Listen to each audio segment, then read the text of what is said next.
Uganda just passed a law that made homosexuality illegal, and the many corrupt Western leaders and their allies are panicking.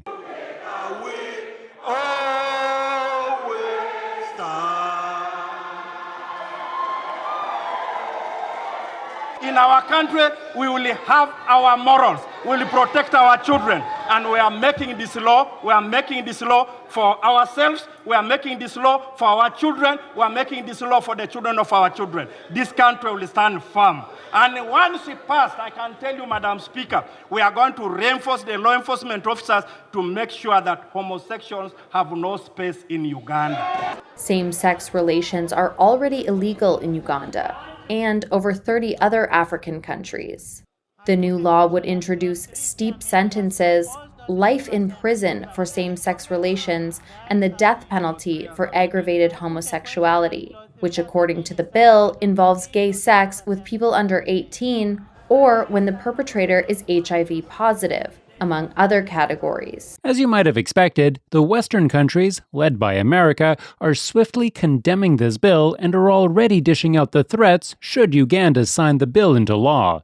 The bill is one of the most extreme anti-LGBTQi+ laws in the world. If the AHA is signed into law and enacted, it would impinge upon universal human rights, jeopardize progress in the fight against HIV/AIDS, deter tourism, and invest in Uganda and damage Uganda's international reputation.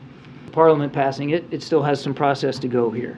We're certainly watching this real closely, and we would have to take a look at whether or not there might be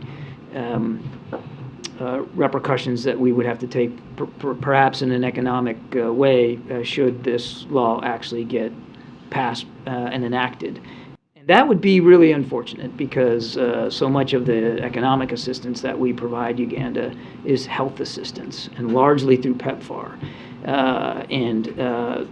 You can see a world in which a law like this, should it be enacted, would not only, as Karine rightly said, just be devastating to a whole community of people inside Uganda, but if it were to have any kind of an effect on our economic assistance, that would only make that worse. So we'll have to take a look. I want to begin by taking a moment to condemn in the absolute strongest terms the despicable law put forward by the Ugandan government discriminating against the 2S LGBTQi+ community.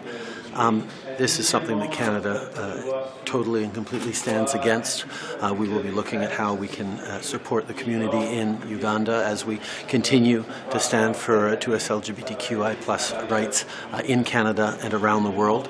And we call upon all leaders, including all leaders around the world, but particularly Commonwealth leaders, to come out and clearly condemn this despicable piece of legislation. This is how far America and other Western countries can go to bully a sovereign country into yielding to their demonic agenda. Nobody concentrates so much on homosexuals. Nobody is hunting them.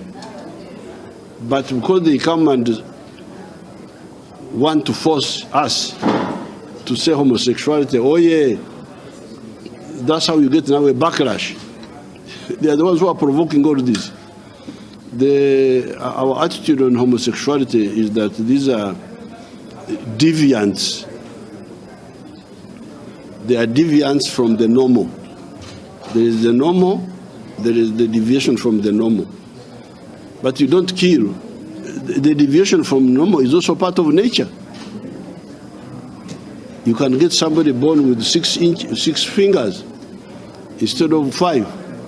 You can't kill him. But then you don't go around and say, oh, this one, the deviation is the normal.